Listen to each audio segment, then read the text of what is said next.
Boom, which is what a lot of these football teams can say this week. Ladies and gentlemen, welcome in to the Windy City Breeze. As always, on Tuesday, we are doing our weekly fantasy segment with one half of the Fantasy Whispers tonight. We got Big Travie in the building today. Big Trav, how's it going, my guy?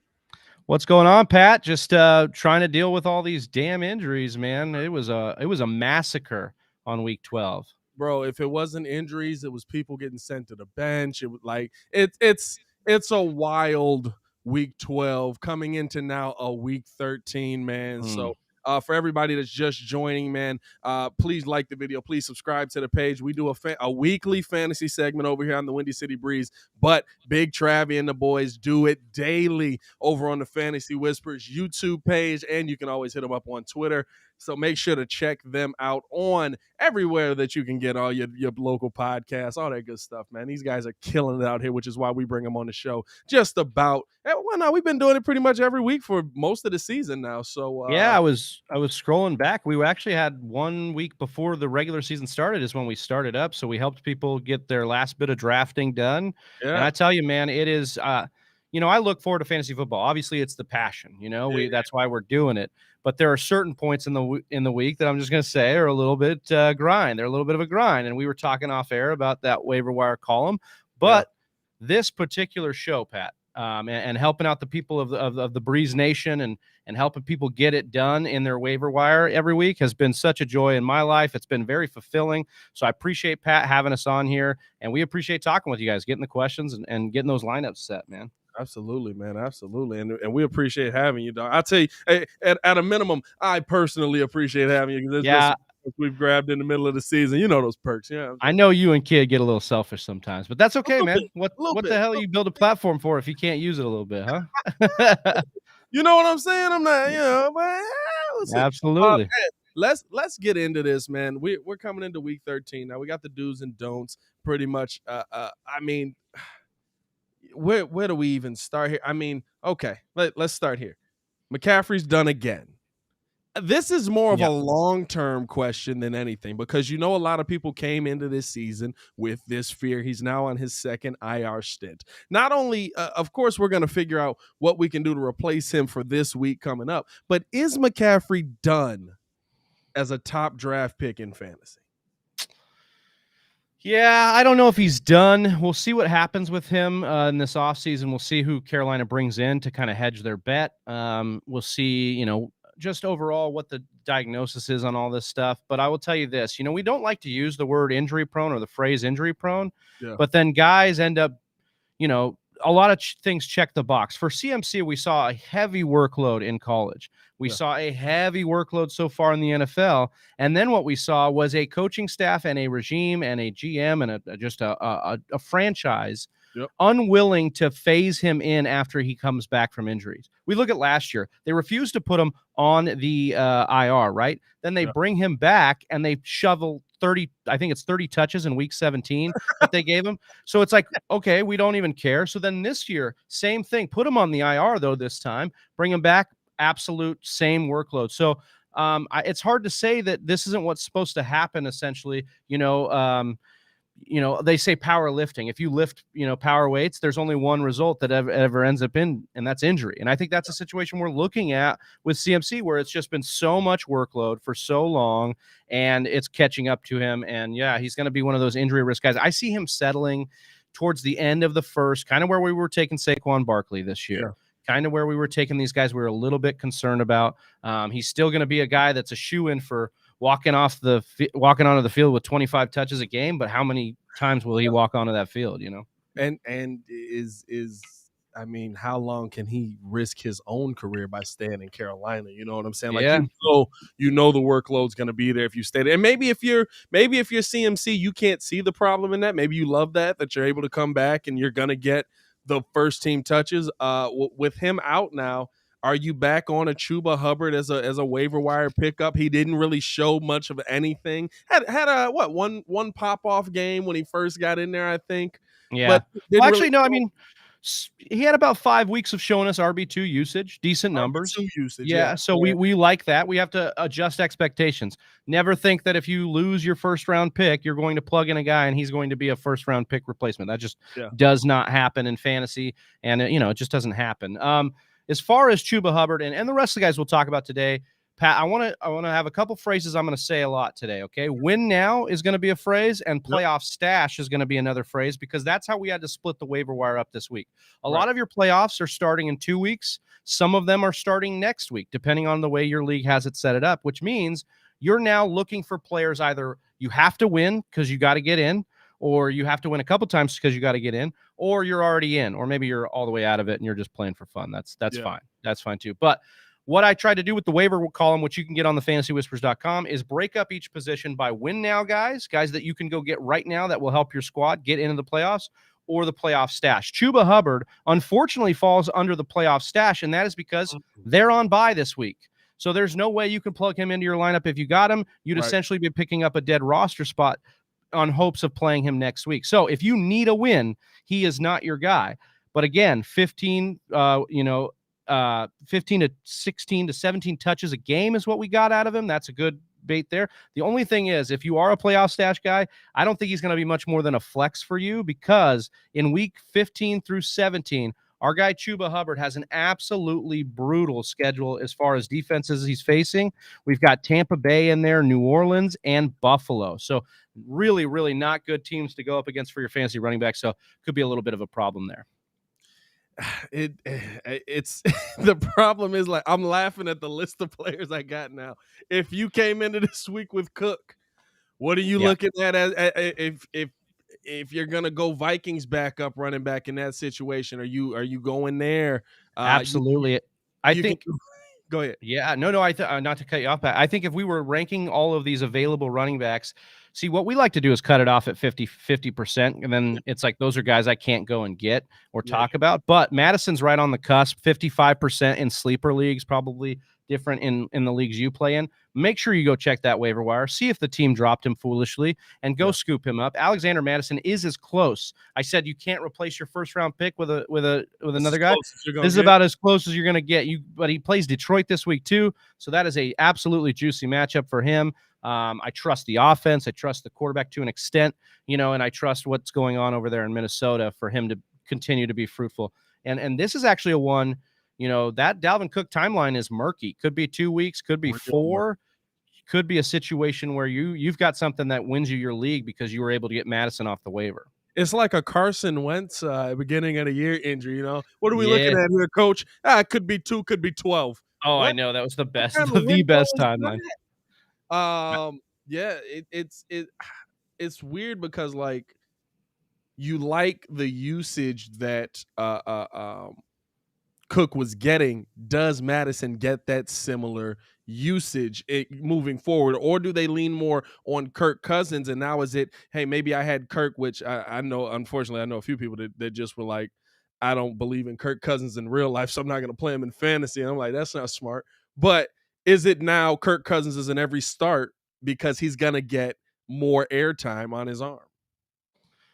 Yeah, I mean, I do. I mean, Cousins was already kind of like an every start. I mean, he was borderline. Obviously, he was a little bit of a letdown last week. Not crazy, but we have a situation where the 3 weeks prior he had the QB6, and QB6 overall finishes in back-to-back weeks. So for me, Cousins is going to. I mean, Justin Jefferson, Adam Thielen, a little bit of Conklin. Like, that guy's got weapons. We know he's been a slinger even when he doesn't have weapons.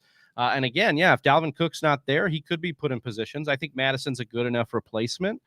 But again, I think Cousins is a guy, hopefully if you drafted a Tannehill or somebody disappointed you at QB and you're sitting there, maybe a Russ Wilson, and you're sitting there with Cousins there, I mean, that's a really nice pivot to go to. Is a Jamal Williams a good pickup in your book, especially with the struggles that we've seen in Detroit? But you do end up losing Swift in that early situation. Is he a guy that you look at as, I mean, at this point, it's like there's so many injuries coming into this week. It's like, take your pick of a backup. Even if you're low on the waiver totem pole, you're going to get somebody. Yeah. I think for me, you have to, especially if you're RB thirsty, you have to start prioritizing what's going on. And so I tried to do that in the column this week with the win now, the playoff stash kind of guys. Jamal Williams, if Madison was owned less than 50%, he would be the guy. But since we're talking about guys under 50%, mostly readily available, Jamal Williams is the number one guy for me as far as win now, plus married with a little bit of like next week as well, because he's going to play Minnesota this week. He's going to play Denver next week. And so that's a situation where we like Jamal Williams because we know what he's going to do. When he filled in Green Bay, he was a decent RB2. He's going to get usage in the passing game. And we have a small sample size of this year, even with Swift being a little bit of a flex consideration in the first month of the year. Then he got injured, kind of came back into the fold. Well, now Swift is out. Again, a little bit murky. Could be 1 week, could be 3, not really sure. But if you look at those two matchups for Williams, and then you look at the rest of the running backs on the waiver, and I'll just rattle off a few names, and we'll probably end up getting into them, of course, too. But if you look at Jamal Williams, and then you look at our guy Boston Scott as well, who's on waivers because of the Miles Sanders situation, Tevin Coleman, some of these guys that are available, this is my bet. Matt Breida, these are guys I'm actually more Williams, I'm more confident in than all of those because of bye weeks that are mixed in with those players. Yeah, I feel like we're getting late. Like the bye weeks are coming much later in the season. Yeah, they did it that way. Am I the only one that feels that way? Like, no. With 17 weeks, I'm like, man, I don't remember getting a bye week in week like. Well, there was never bye weeks in week 14 because if you remember last year, and every year before that for a long time, that's the fantasy playoffs. That's the first week of fantasy playoffs. Absolutely. And you never had byes in fantasy playoffs. But this year, if you stayed with week 14, you risk that. They stopped byes at week 15 this year because of the extra game, because they're extending the season. So they're pushing it a little bit further on. But it's a little bit of a navigation issue right now for people as you're trying to figure out who to stop. And that's the reason why we talked about Boston Scott, Pat. If we're just saying one game, you need one game and that's it. Boston Scott is your guy of these low-owned guys because he plays the Jets. And we know that you'd start me and Pat against the Jets. You start them all, dude. Yes. It's an absolute bloodbath when you get your running back up against. Last week they made Rex Burkhead and David Johnson viable fantasy options coming into the week. That's how ugly it is for the Jets. Yeah. So again, you look at Boston Scott. He racked up 72 total yards, a score on 17 touches. We have the Miles Sanders injury. This could end up really bad or it could end up being nothing at all. But Sanders is supposedly on the right track, although it was an ankle that sent him to the IR in the first place. So we'll have to see what happens with Sanders if it's the same ankle. I haven't really figured that out yet. But even if Sanders go and Jordan Howard goes and Jordan Howard does not, Boston Scott will be a viable flex. Yeah. And then if we remove Miles Sanders from the situation, he's going to be on the high-end RB2, radar for us coming into this week. Now, you mentioned one of the guys that I actually had on my list of guys to ask about, because to me, you're talking about his third touchdown in 3 weeks. He ends up getting 11 touches this week. You already know where I'm going here with Matt Breida. And he to me, he's decisively leapfrogged Zach Moss, who I don't even think was active in the Thanksgiving game for them. So to me, now he's your RB2 in that situation. He's going to get out-snapped by Singletary, of course, but still getting 11 touches. He seems like he's getting kind of that, I don't want to say the James Conner role. That's kind of the player that we've attributed to like being touchdown dependent, but he's getting more opportunities to try and score touchdowns in these last few weeks. What do you see with a Matt Breida? Is it something that you go and get? He's only rostered in 23% of leagues. Of course, you go get some of those other guys, but if you're a little lower on the waiver wires and you just lost one of your big name running backs, is this a guy that you put in to try and weather the storm going into the playoffs? Yeah, he's the last guy on the totem pole in the win now category because he's going to be playing games. They've already had their bye week, so we like that. But unfortunately, this schedule, man, as I rattle it off here, New England this week is not going to be pretty. At Tampa Bay, Carolina, New England again. So it's not until championship week that he plays Atlanta. That's a problem for me. You mentioned the low touches. Yes, he did get to 11, but what cracked me up is he had 6 the week before, right? Yeah. They asked Sean McDermott, hey, does he deserve more touches? And he's like, yeah, they give him 11. I was like, after making Moss a healthy scratch, I'm just like, this team hates to run. That's the bottom line. Buffalo does not like to run. They like to air it out with Josh Allen.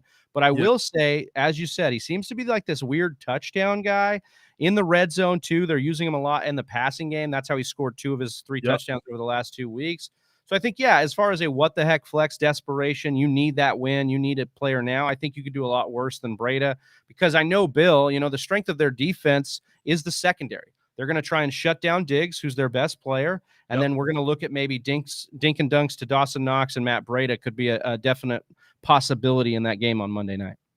It's so weird, just like Bill really is a football god. I mean, you think that PFF has them as the number 2 ranked pass defense, right?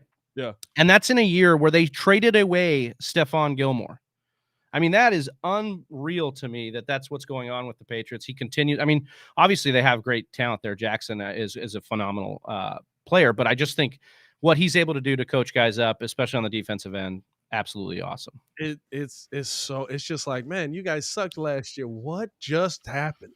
Yeah. and to be fair, they had so many starters out for COVID, like that did the COVID opt-out. So we kind of had a feeling this could happen, but then they started the year off so shaky on D. We were like, well, we don't really care. But again, I always do this in my year. It's like football amnesia every year. I forget that's how Bill does it. Every year. They need time to adjust, and then they come in. So Bill literally, and he was honest, he was like, we're poor. We got no money to spend. When we got some money to spend, we'll spend it. He spent it. Good job, Bill. He's a football god. One last running back that I had on my list. Any love? This is literally, if you're at the end of the end, to me, any love for a Deontay Foreman?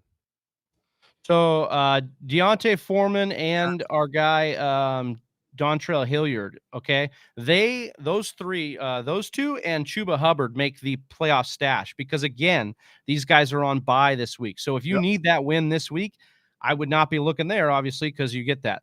But here's the thing: Dontrell Hilliard, Deontay Foreman, Tennessee Titans. Right? I dug into the tape. I looked at the metrics, looked at the schedule. I'm still lost on who you should pick up out of these two. Okay, I have no idea. But we look at last week. Both eclipsed 12 carries, both rushed for over 100 yards, and both caught exactly 1 ball as a receiver out of the backfield. The edge could go to Hilliard if we're looking down the stretch, right? Because Foreman had the fumble, so that's something to keep an eye on. But I don't think it's out of the realm of possibility that we actually see Tennessee lean into this style of play. All of their guys are hurt. Like everybody is hurt on the team, and they need something on offense. So to say that both of these backs down the stretch will get 10 to 15 carries is not that crazy of a thing to think because I think that's how they'll run their offense. And check out these games they have. Jacksonville, Pittsburgh, San Fran, Miami. Yeah, there's a couple tough defenses in there, but all those teams are a little bit of underperformers, which means the game script should stay such that the run game will stay relevant in it. So I don't think any of those teams are really going to go in and blow out Tennessee, in my opinion. So that I really like this 1-2 punch going. So kind of just take your pick. If you like Foreman a little bit better because he's a bigger back, or you like Hilliard a little bit more because you think he's got a better shot in PPR, I don't mind it. I think either should be invested in if you're in the playoffs and you're looking for, that flex play from week to week. I think one of those guys could really pay off for you. If you've gone through the quarterback struggle this season and you're still floating, you know what I'm saying? You're still afloat, but you've gone through that quarterback struggle, lost some guys, maybe started some guys that have recently been benched. Tough. He's back. You know what I'm saying? Yeah. Is there any love in your world for Taysom Hill at this point, coming in at the quarterback position? Is he going to get his shot? Well, it looks like it is heading that way. It looks like all systems go that they're going to put Hill in, and he'll be the starter here. And look, most of the streamers I would really like this week are rostered in above 50%. We talked about Kirk Cousins, Derek Carr, Carson Wentz, some of the guys I would like as a streamer. But you have the nice capability of looking at Taysom Hill here and saying he's not only a streamer, but somebody that actually, like you said, if you drafted a Tannehill, if you drafted a Russ Wilson, if you're looking a little bit shaky at quarterback, and you want to try and pick somebody up. When we look at Taysom Hill, Pat, and I know things have changed for the Saints. Obviously, no Michael Thomas in there right now, Alvin Kamara, whatever, figure that out. Hopefully he's back. But in the 4 games that we saw Taysom Hill as the starter last year, I'm going to name his finishes. QB4 overall, QB8, QB8, and QB11. The dude's rushing floor exists, which means he's a top 12 play every single time, or he has that within his range of outcomes every single time he is the starter and gets starter snaps. We talk about the Konami code in the fantasy football industry, the cheat code that is rushing quarterbacks. Right now, Taysom Hill has the same kind of features that excited us about Jalen Hurts coming into the year, right? Because he's not a great passer, but we liked his ability to run and keep that floor high. I think that's still within the range of outcomes for Hill. And I think if you're sitting here looking at who to start this week and you're just desperate as all, like you played a Jimmy G or a Tua or a Heineke last week, get yourself a Taysom Hill, man. I think that's the right call. And only rostered in about 5% of leagues over on Yahoo. So it's so weird too, because it's just like, is he more valuable with the Q in front of him, or is he more valuable with the T where you can throw him in at that flex position? Like absolutely, if you already have him, are you losing out on him getting the Q in front of his name? There's a couple things that, I mean, you make a fair point. If he's got dual eligibility, pick him up. Even if you don't need a quarterback, don't let a league mate get that weapon right now, okay? Because the dual eligibility, if he's got quarterback and tight end and he becomes the starter, you can tell me you're going to be able to start a starting quarterback in your tight end position? Absolutely nasty. But then even on the other side as a QB, look at Jalen Hurts. I mean, we did not necessarily as an industry believe in Jalen Hurts' throwing ability, right? We said, I don't know, it could be a little shaky. His rushing floor has made him, I mean, last week unfortunately sucked because Jalen Reagor dropped basically 2 touchdowns on him. But that is a guy in Jalen Hurts, other than last week and one other week, has been a top 12 QB every single week because of the rushing floor. And it doesn't matter that he's only throwing for 180 yards, 150 yards. The rushing is equal to more than the passing yards in fantasy for our quarterbacks. And so therefore, we like that little bit of edge we get every week. Over the last 2 weeks, and this guy is only rostered in 33% of leagues, understandably so. But Tua Tagovailoa, or however you want to say it, has completed. He's only in the last 2 weeks, he's only not completed 10 passes. It's easier to say how many passes he hasn't completed over the last 2 weeks. That's how efficient he's been. 84.4%. Is he a guy that you go get to moving forward for maybe a playoff push if you need that quarterback that's moving forward? You know what I'm saying? Is he a guy that you look at as, I'm struggling at the QB position, let me throw this guy in here because he's been very accurate? Him and Jalen Waddle have hooked up quite a bit. Yeah, unfortunately for me, I want to believe in Tua. I want to have it for work for fantasy. It's just they're not asking him to do anything extra, you know. So their defense has been very good over the last month. And so what do you see? You see a guy that's not going to have to air it out against other teams. Again, They play the Giants this week. I don't see that being a game where he's going to have to be forced to throw. But if you need to, go ahead. But remember, if we pick up Tua, we'd be dropping him the next week because essentially he's on bye. So if you need the 2 weeks, you kind of be looking for someone else. Somebody I have looked at here, if some of these lower rostered percentages. Yeah. Taylor Heineke. I know he had a little bit of a rough game, but he would have had 6 more points if they would have left that touchdown alone to Logan Thomas at the end there. Also going to play the Raiders, Dallas, and Philly, and then Dallas again over his next 4 games. All those games are against offenses that are going to push the Washington football team. So in that case, he's going to be caught in potential shootouts, and that could bode well. He's getting Logan Thomas back, Terry McLaurin. And so I think that he's got some weapons there to go ahead. Curtis Samuel just came back, so he's got some things that can help his fantasy value. Yeah, absolutely. Absolutely. Looking at some of these wideouts here, I mean, listen, I'm in wideout hell right now because I just can't figure out what it is, man. I can't figure out what the heck Antonio Brown is. It's like, is he coming back? Is he vaccinated? What's gonna happen here? Nobody knows. So when you're talking about some of these wideouts, some of these tight ends, I zeroed in on a guy. Now listen, it was an anomaly of a week. Like, the Patriots are really rolling, guys. But is Kendrick Bourne a little bit? Is he moving up the list? On, you only rostered in 23% of leagues right now over on Yahoo. Is he moving up the list right now? Absolutely. I think he has to be mentioned here. And again, I know Breeze Nation is probably going to be mad at me for saying it again. We've got win now and we've got playoff stash as it comes to our wide receivers. The top of the win now list for me at wide receiver, based on rostered percentage, is our guy Kendrick Bourne here. And that's because what he's been able to do. He's essentially been, I mean, he's such a Bill Belichick player. Gets Yeah. kind of, like he's the dirty work kind of player, but then has the big plays for them. And he's definitely done that right now, kind of defying all logic here. 18 or more fantasy points in PPR formats in 2 of his last 3 games, 4 catches or more in 3 straight. Last week, he scored twice and he cleared 12 yards per reception. So again, he looks to be a big play threat. We know, look, I think New England's defense is great. We're talking about it here. But I think at some point in that game, Josh Allen is going to make the Patriots, he's going to push the Patriots to throw a little bit more. And I don't know if they're going to be able to live in the world of Mac Jones hands it off and throws to the backs. They're going to have to get the ball moving a little bit against Buffalo. So for me, I do like Bourne this week. There's a few guys here. There's 3 guys I think that are in a win now category that you could go and scoop up this week for a 1-week play. I don't feel great about any of them, but Kendrick Bourne is the one I feel the best about. Okay. And the other one, the other 2, just for mention, Deshaun Jackson, I think is a little bit interesting this week. And Russell Gage is also a little bit interesting as well. Russell Gage is an interesting one to me because he does so much. Like he's that grinded, gritted kind of guy, Jamal Agnew type of player, if you will. And he really has, but there's been weeks where literally it's just like, oh yeah, you are on the field. I'm not looking your way at all. Like, can you trust that he's going to get the usage we've seen from him over these last couple of weeks? You feel better about it to me after seeing him get the usage with Cordero in there as well. Yeah, trust is a strong word for me, Pat, in this situation with my wideouts in fantasy right now, but that's just because I'm a jaded individual at this point in the season.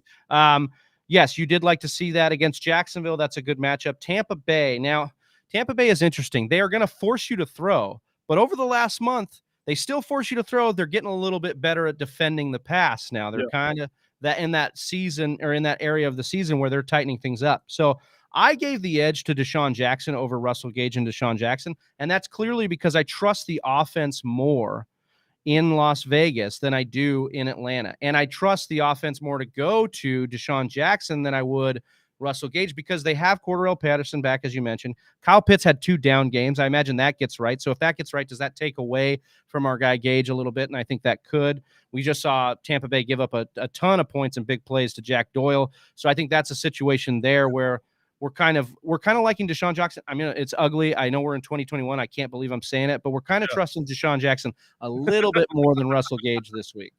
Well, another miracle in the Meadowlands heading his way, man. Don't worry about it. Now, let's get to some of these questions here. First question off the bat, I'm not going to lie, is an interesting one. We don't get a lot of ethics questions on here. Says, hey, I like this. 2 guys in my league use David Montgomery as a 1-week rental and to end up beat the number 1 seed. What should the punishment be? So I'm assuming they swapped them off between each other. Traded them off. It sounds like they were renting it to each other to beat to get the number 1. The punishment should be taking a look at if their validity in the league. And I don't say this lightly, but I think if you are playing in a league where even a little bit of the fabric of the integrity of the league is questioned, like that league needs to be shaped and formed into a new league. Or you decide that you play in a league that this one is just really for S's and G's and you're just going to go ahead and do whatever the hell you want in there. Okay, go ahead and go for that. But for me, it would be, I don't want to call myself a purist or sound like preachy, but I think this is uncalled for. Like, we're all out here. I don't know if there's money in this league, but if there is, like, we put our money on the line. We're all out here grinding and doing this, and you're going to go ahead and question or basically, tarnish what we've all been working towards and doing. It's just a situation that we have to, especially if you're the commish, you got to come in and say, look, guys, if this happens, anything close to this happens again, maybe you're out. Or you talk about them like, hey, do you care enough about this league to stay in? Because it looks like by your actions, it looks like you don't care about your league mates. Yeah. And then maybe you put it up to a vote to the league mates what the punishment should be. All these things are within your toolbox for this particular situation. It's a little tougher to do if you're not doing like a keeper league too, because all we can do is keep you out of the league. In a keeper league, like you can pull draft pick stuff like that, but that's it's just that shady, bunky stuff, dude. Like, that's interesting because I'm assuming it was a trade and then a trade back. Like, give them to me this week and then I'll give them back to you. Yeah, that's a weird. I'd like to see what the other parts of this deal were. I mean, you might be hard pressed if they're that shady to get the truth from them. But I would like to try and, you got to open, not to sound like too uppity or serious about it. You got to open a little bit of an investigation here. Got to see what's going on. See what the players are up to. That's weird, man. That is shady, especially if there's money on the line too, and Yeah, you're trying bro. to like even out there. That's shady, dog. I'm not. I got some stuff going on. I'm in a big money or a decent money league and on an ESPN league, and I've got some vetoes that are still. This league still does vetoes. It's a 4-person veto. Yeah. And we had a person not in last, can't get last because of tiebreakers, but wants to play spoiler for the playoff teams, or that's what his excuse was. Right. Trades away basically a Dalvin Cook who may not be usable to a number 3 seed who's trying to load up on these players for basically Javonte Williams. So we've got a situation where people are going, huh? And so it gets vetoed really quickly, and it started a absolute like bloodbath in the group chat right now. I can't wait to read the 72 messages that are going off right now. Isn't that great when you just come back? He's like, "Oh, we've murdered someone." Actually, yeah. Oh yeah. Okay. I just pop up like Oscar the Grouch out of the trash can, like, huh? What's going on around here? You know what I'm saying? Yeah. P Kid chiming in. I already know he's talking trash in the chat somewhere. It's up there. He said, "Would you flex Godwin?" Chris Godwin, I'd be more than flexing Godwin. Godwin remains in your lineup. Basically, Tampa Bay is kind of one of those teams. Like, if you got them, you start them. If they're starting, Here's the caveat, and start Hollywood over him. I'm assuming that's supposed to be him. We can look at. I forget you guys are in some of these leagues where you got quite a bit of good players here. We can look at this matchup really quickly on this one, but I think No, that's not Kid. That was the ultimate finesse. He traded one of the guys in our league that overly believed in Justin Fields for Hollywood. Oh man. That was Kid's. That's how he got him. That was the finesse of the year, possibly. I thought Boyd for Pitts might be finesse of the year, but I forgot about that one. That's possibly finesse of the year. So I think we have Baltimore. Baltimore plays Pittsburgh, right? Who they've been getting pretty torched lately in the secondary. I think I probably would play. And then we've got Tampa Bay is playing. God, who's Tampa Bay playing? Why am I blanking on this? Is going up against. You see how I did the long form. Atlanta. So another secondary that you can torch. Right. And I'm just wondering, like, I think I might go Hollywood. I might go Hollywood only because I trust the target share a little bit more. If we get AB back, that could be another hindrance to Godwin's target share. We'd have then AB and Gronk back in the lineup for them. And if I think it's a 10 or 11 point line for them right now. They could easily blow out the Falcons and not play any of the starters by the fourth quarter. So that could be something you could be dealing with too. Get scripted out of it. I mean, if Fournette keeps running like he's doing, like, it's just going. And Tom's all about the dubs. He don't care about the numbers. Yeah. He'll be like, keep running us all the way to a Lombardi, brother. Right. I thought he would care a little bit more, but then AB and Gronk got hurt. We thought because there's a Gronk and Brady record that would be nice for them. I think most touchdowns all time as a duo. And I think they're chasing that a little bit. But I think at this point, because Gronk's missed so much time, I think you're right. We're going to see a little bit of New England Brady come out to close out the year. Let's just get in the playoffs and get out of here. James Martin coming in says he has Ayuk, Cooks, Jefferson, and T. Higgins and Elijah Moore. Do you think I can make it through the playoffs, or so you think I need better wide receivers? 12-man, 0.5 PPR. I would look at trying to trade like a Cooks and Elijah Moore, maybe even throw in a Van Jefferson for something really, sexy, something really juicy. Get another wide receiver one back for that. Maybe you can. I don't know if you're already in the playoffs and maybe you can go snag Debo from someone. Maybe you trade a couple of those guys for Debo and you absorb the injury risk and get a Debo back, but keep on to a Brandon Ayuk, keep on to a T Higgins. And I really like Van Jefferson. I like what I'm seeing out of Van Jefferson for the Rams. With Woods out, Van Jefferson has been the deep threat. Obviously last week he got out targeted by OBJ 10, but it was only 10-9. So like they're still using both of these guys. And they get the Jaguars this week. I think Van Jefferson is essentially, he's essentially like a T Higgins in a much better offense. Maybe he's a little bit more like the Boyd in that offense, but he is in a better offense. And so down the stretch, I think Van Jefferson's going to, be very good for you. Question coming in. Sorry, Pat. The reason I'm okay dishing Cooks and Moore out, I just want, I love Cooks' usage, but he plays for the Texans. And I love Moore's usage, but he plays for the Jets. So, like, well, give me some guys that can score points, especially this time of year, you know? We've done a great job not just talking Jets football this Oh, week. yeah, I tried to get back into it, though. Here's a question from the Twitterverse. We want to let you guys know, man. Ask your questions if you're in here, man. Big Travis here to answer as well. Question from the Twitterverse here: is Chase Claypool a drop candidate at this point? Oh, man, this guy frustrates me so much. We do a show in the offseason called our Bromance Show. We pick a guy that we like at each position. I was all in on Chase Claypool this year. I was drinking my own Kool-Aid on him. I thought that he could be enough because it's not his fault. He's absolutely an excellent wide receiver. Big Ben, yeah, he's bad. And so, but what we've seen out of Claypool is even as Ben continues to struggle, lately we're liking what we see out of Claypool. I think he's a bit of a hold. It would always depend on what you're able to pick up instead. Like, that's always the caveat. But again, 82 or more yards in two straight games now against teams that are likely going to push them. I think Baltimore could be another one where their secondary is a little bit beat up. Then Minnesota, Tennessee, Kansas City. Those are great matchups as far as targeting our wide receivers against them, plus teams that will put points up on the board against Pittsburgh and force them to go. I think we're going to have a little bit of a resurgence here at a Claypool, which of course will mean I'll overdraft him next year and be let down again. Here's another one from the Twitterverse. For 1 week, Tyrod Taylor versus Indy. It's all I have. Oh, man. Hey, God bless. Hey, that reminds me of the one where the girlfriend comes and turns off Buddy's PS5. It's like, oh, God. All I have. Yeah, like, why did you take this from me? Well, I will give you a little bit of a shining hope here. Even in a game where he was god-awful before the bye, he scored 9 points in fantasy, and I know that's not a lot, but I'm telling you, he has a floor because of the rushing. We talked about this Konami code. Take that Konami code and water it down a bunch, and you get Tyrod Taylor, who has now had 28 and then 30 rushing yards over the last 2 weeks. Remember, he had 2 scores against Tennessee a couple weeks ago when he played the Jets. Didn't get up to 18 points like we got in that Tennessee game, but he got 15. So, again, the floor is there. So, could be a lot worse for you. I think Tyrod's a decent play. I'd probably play that guy Heineke I was talking about over him just because I think the upside's a little bit better.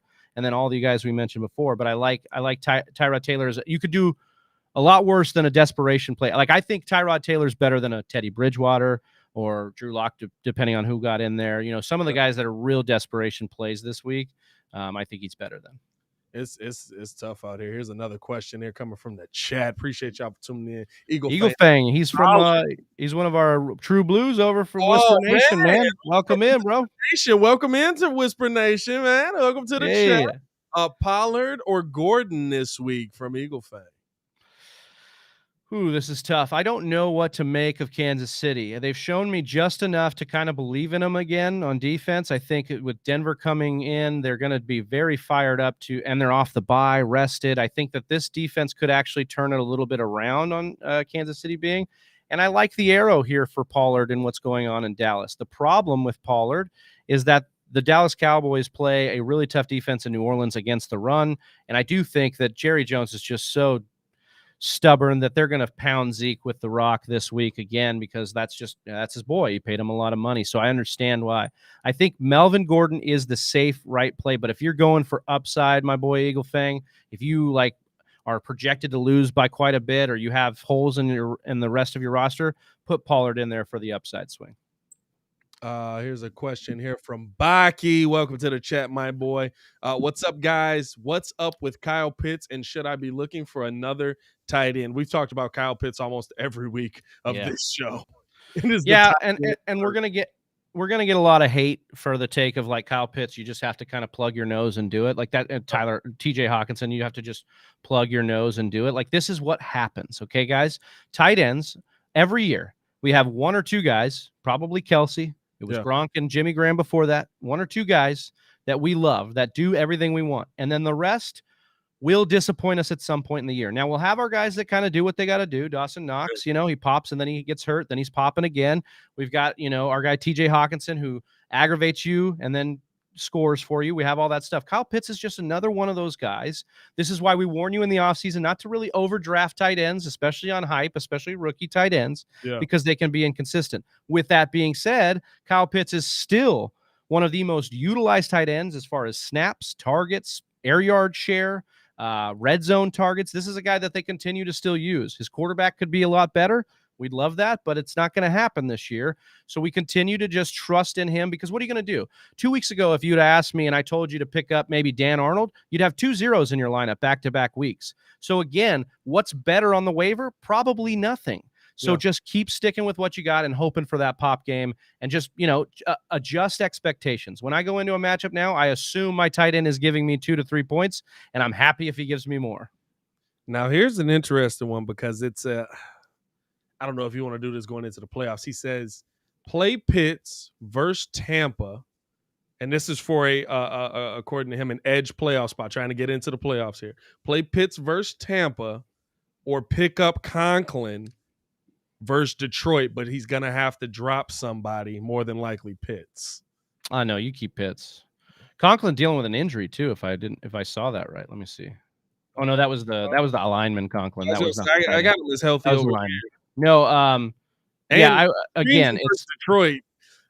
Yeah, like I'm not going to trust a guy that's, look, it's been a revolving door for Minnesota as far as the options outside of Jefferson and Thielen. Yeah. It was, remember we started the year, it was what was the wide receiver's name? I forget his name now. See, Osborne, KJ Osborne. We're like, oh my God, is Osborne the man? And then now Conklin. So we have some things. I mean, he's a fine streamer when you don't have a starting tight end, and that's what Pitts is. He's definitely a starting tight end. This is true. And I get what he's saying, I guess. Like, do you want to go up against I wouldn't drop Pitts by any means. Like, you drop anybody else. But I get what he's saying. Like, you're going Pitts against Tampa, and he's getting the usage, but not coming down with it, versus Conklin versus Detroit. I'm one of those weird guys. I don't normally stick with the sexy name, but in this case, like in tight end, I almost always stick with the sexy name, because they're usually sexy for a reason. Well, and like, here's again, it's just about the utilization. And like, for me, you can go with these streamers, but you're going to eventually get burned even more than these guys that are used on higher snap percentage. They're targeted more. Like, those numbers tend to work out. That's what we're trying to do here. We're trying to watch the trends. And right now, Pitts is not hitting on his trend, which means there should be positive regression. I mean, 2 weeks ago, he was my biggest buy low candidate, because top 5 in all the big categories for tight end, but only scored, I believe, 1 touchdown. So touchdown regression, positive touchdown regression is coming, though. Yeah. Stick with Pitts, dog. Yeah. Stick with Pitts. Like, at the end of it, like, opportunity is better than not getting the opportunity. Like, it's the same reason I stuck with Connor. Like, he's gonna get the opportunity at the goal line at a minimum. And now with Edmonds out, by the way, is he just done? That's it. They haven't, not that I've seen. I know Baku or Kid was asking about it. Yeah, he's still chilling here. Let's see if we look at the injured reserve. Like, he could potentially, they'd open it up this week, but Connor's doing so well for them, and I think they might save him a little bit for the playoffs. But if you have the IR spot, keep him there, because he's going to keep out IR eligibility right there. Absolutely. I just want to paint a little bit of a picture again, not to harper on the tight end, but remember Mike Kosicki was tearing the world on fire. We were talking to him in the tight end 3, tight end 4. We're like, oh my God. And then over the last 3 weeks, he's gone down. He's now tight end 8 in standard, tight end 6 in PPR. So this is just what happens with our tight ends. We're going to have these ebbs and flows. Like, don't give up all hope on your tight end. If he is on the field for more than 75% of snaps and he's getting around 5 to 7 targets a game, that's good for our tight ends. There's not even a lot of, like, Brady and Gronk is the only tight end quarterback bromance in the league, really. Yeah. Like, there's not really another one. You know what I'm saying? Like, that's usually what dictates. Yeah. To get to the ceiling. Yeah. Like, there really isn't. Well, and like, you get a special situation. You could have that bromance where it's a touchdown thing, right? And we had that with Jimmy Graham for a lot of years with Drew Brees, and then even with Russ. But what we have with Kelsey is this beautiful thing of, like, he gets red zone targets, but he, I don't think it's the same this year, but for the last few years, 25, 27, 28 leading percent of target share in the offense. So, like, their leading receiver was a tight end. When you get that, that's gold, and that's why he's in a tier above. That's why we thought Waller could do that, but then we didn't see the step up that Carr was going to take this year as a passer and spread the ball around. Renfro really emerging this year, kind of those things. So again, you're going to probably be upset a lot of weeks with your tight end, but this is the nature of the beast. This is what happens. They're very up and down. James says, do you think Christian Kirk is startable? Yeah, so this is a rest of season question. Right now, he's about wide receiver 31 in points per game. He's about wide receiver 27, I think, in PPR. And so points per game is a metric we like to use because it paints more of the average that he's getting at. Yeah. I'm hesitant to just drop Kirk because we're getting Kyler Murray back. Before Kyler Murray and Hopkins left this lineup, which I think actually benefit Kirk because he can get better matchups, we saw Kirk be around a wide receiver 2. Now, he had his up and down games, but that's the volatility of wide receiver 2s and 3s. Absolutely. We're going to see that. I think he's going to be up and down, but if you look at the schedule that they have here, Kirk's got a pretty decent schedule. I've held on to him in a couple leagues. Chicago this week, no offense, guys, but absolutely great secondary to target for our wide receivers. They give up a lot of points to our especially when you don't got to worry about Mac trying to kill your quarterback. Yeah, exactly. We've got the Rams, we've got Detroit, we've got Indy, we've got Dallas. Those are all teams, especially like you look at the Dallas situation, the Rams situation. Those are games where Hopkins will be locked up with Ramsey and Diggs, right? And you're going to have Christian Kirk in a situation where he can get free, and Murray likes him. He'll hit him there.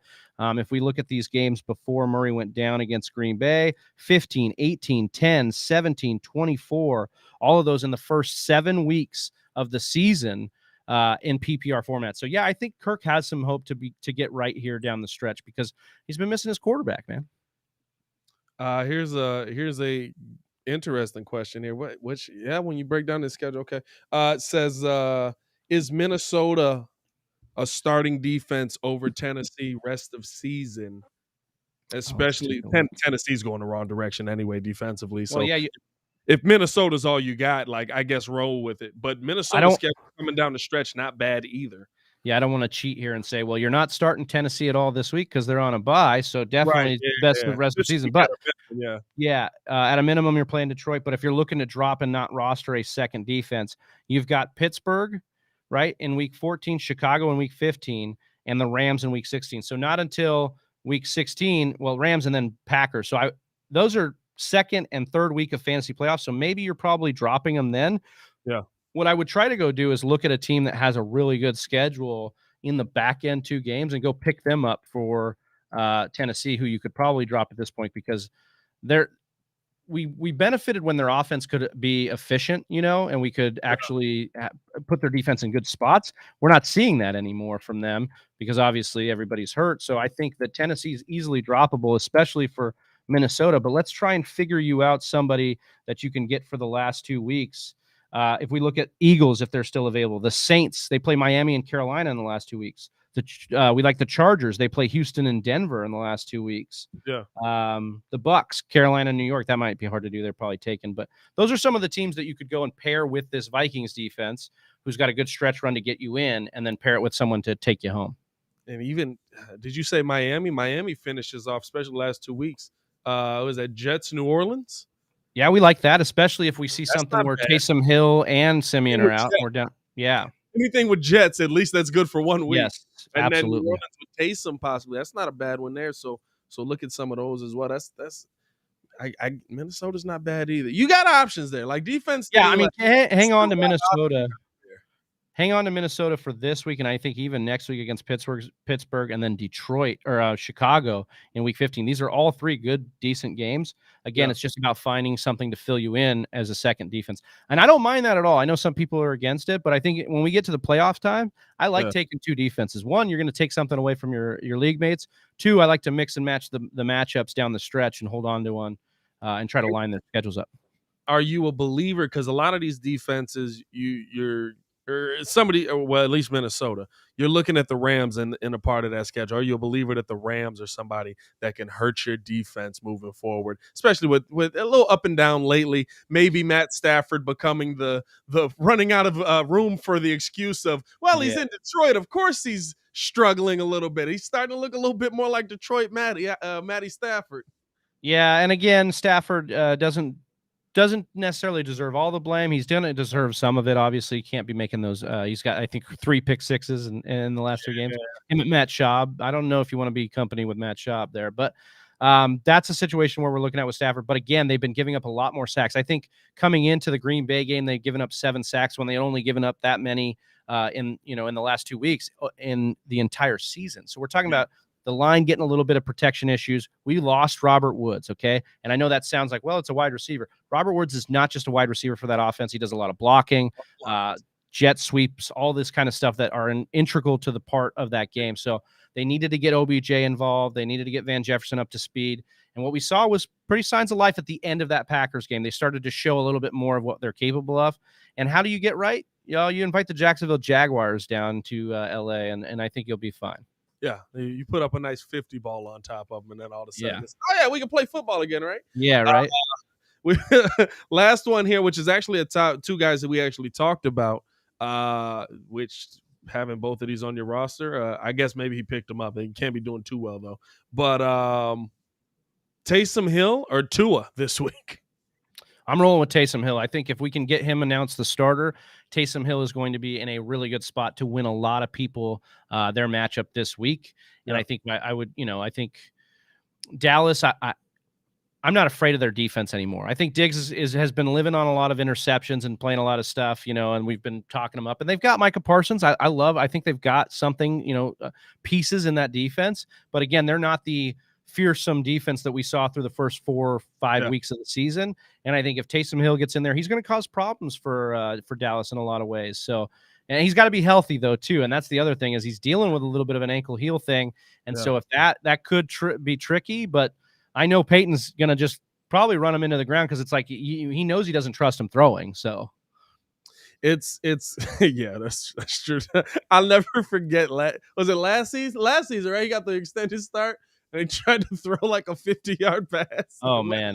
It was a punt that went like 15 yards and still was completed. It's one of the greatest highlights I've seen in football. God bless Taysom Hill's agent because he has finessed that boy into some lovely money, man. It's crazy to me. And then they don't even use him. So, but now they're trying to figure that out. Obviously, it's the hybrid contract, but yeah, man, it's a very interesting situation with Taysom Hill. But again, it's really not about if I think he's a good quarterback or not.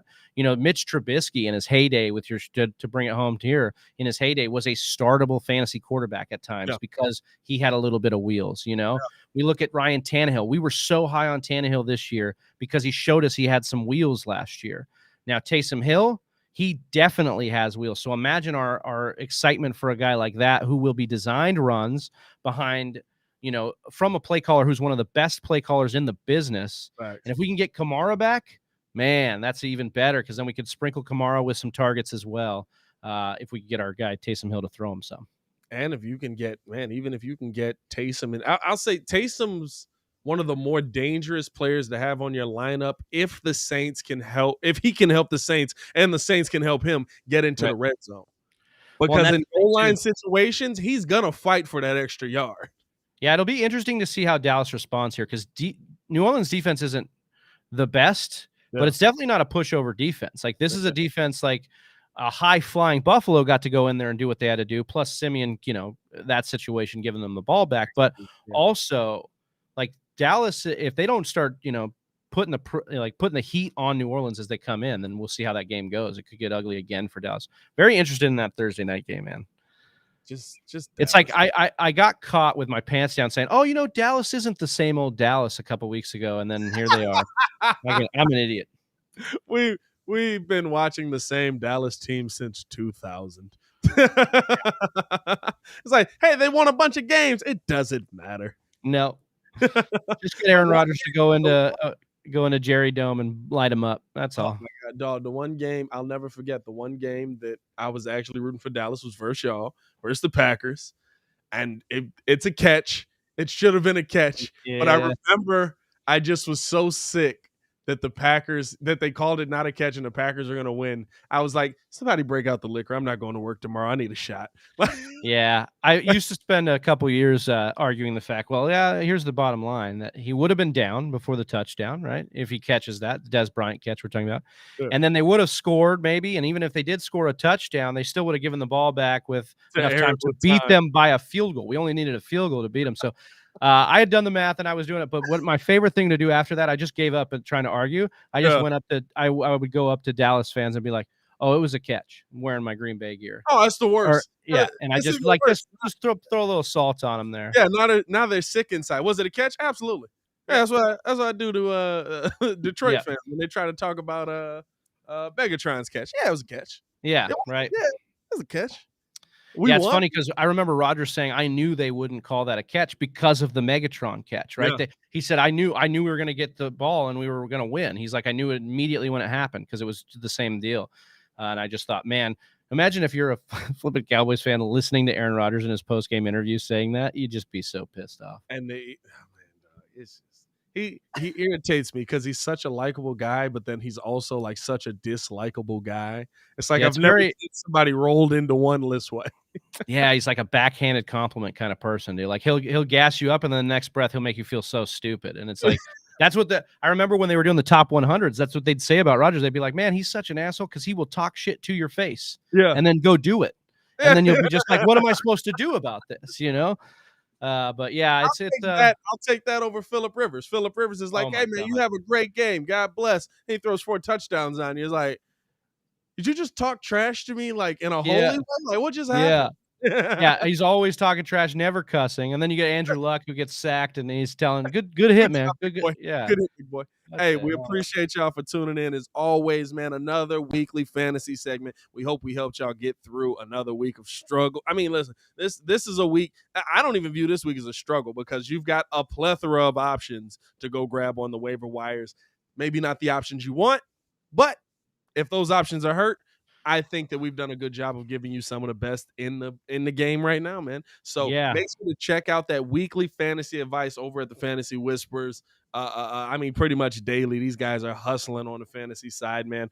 You got anything you want to lead the people with, Big Trav? Yeah, just the website that you got there. I'm pretty sure it's in the description, right? If not, we'll get you over there. But the fantasywhispers.com, click on articles, and I'm telling you, as Pat said, you want to get in on the running back, the running back spree this week because this is the first time I've been writing this article all year. 7 running backs that are out there. So if you need running back, and most of you do, go get it. I've broken them down into play now, or into win now, and then playoff stash for you by position. So I think it's a good one to go check out. But other than that, man, good luck. Hopefully you guys get into the playoffs or secure a high seed this week.